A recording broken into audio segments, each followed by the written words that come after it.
Plus de fermeté également en prison. À Béthune, dans le Pas-de-Calais, la maison d'arrêt a lancé un vaste chantier pour barrer la route aux colis indésirables. Oui, vous savez, ces paquets lancés de l'extérieur à l'intention des détenus et qui atterrissent dans les cours de promenade, sur les chemins de ronde.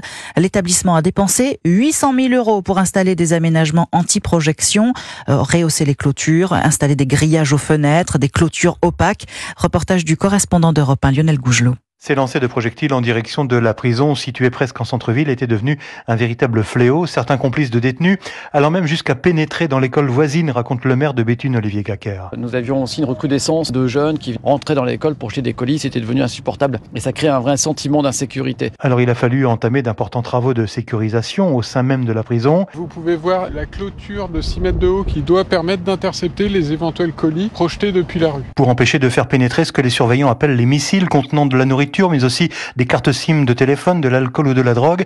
Question de sécurité aussi pour les personnels de la prison, explique Valérie Decroix, directrice de l'administration pénitentiaire. On a des problèmes d'addiction, l'alcool, des produits stupéfiants dont on ne connaît pas l'origine. Enfin, il peut y avoir des vrais problèmes sanitaires, il peut y avoir des problèmes de règlement de compte et de violence.